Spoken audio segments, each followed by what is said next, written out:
Hello viewers, আসসালামু আলাইকুম। সবাই কেমন আছেন? আশা করি ভালো আছেন। আমি ভালো আছি আল্লাহর রহমতে।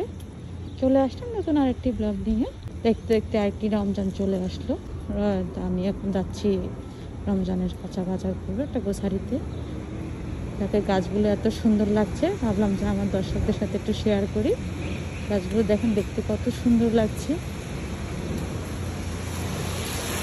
গাছে এখন ফুল ফুটে আছে।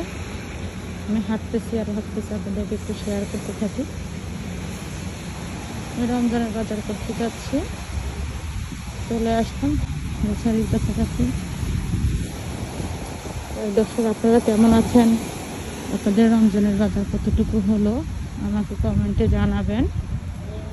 এই রমজানে আমরা সবার জন্য দোয়া করব, আর আমরা সারা বিশ্বের জন্য দোয়া করবো যেন এই মহামারী থেকে আমরা সবাই ভালো রক্ষা করতে পারি, ভালো থাকতে পারি।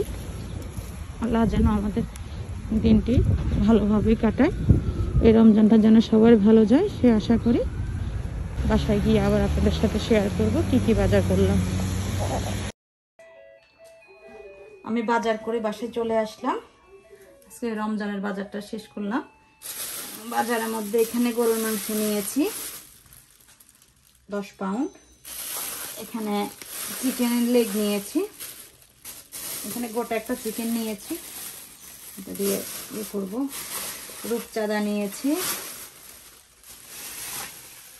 এখানে এটা ইলিশ মাছ, অনেক বড় একটা ইলিশ নিয়েছি। 2 প্যাকেট চিংড়ি নিয়েছি।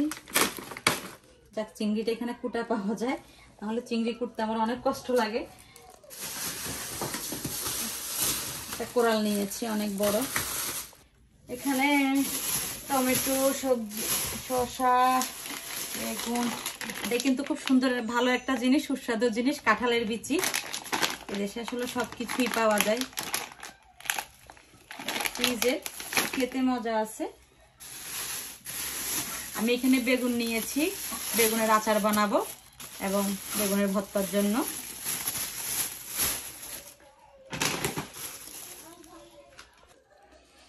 এটা কি কেউ বলতে পারবেন? এটা কি আমাকে কমেন্টে জানাবেন। এটা আসলে খুবই মজাদার একটা খাবার, আমি আজকে রান্না করব। এই হলো আমার রমজানের বাজার। অনেক বাজার, বাকিগুলো দেখালাম না। শুকনা বাজার, অন্য জিনিস অনেক আছে, নিয়েছি। যাক, সবাই ভালো থাকেন। আজকে আমার শর্ট ব্লগটি এখানে শেষ করলাম। দেখা হবে আবার নতুন কোনো ব্লগ নিয়ে।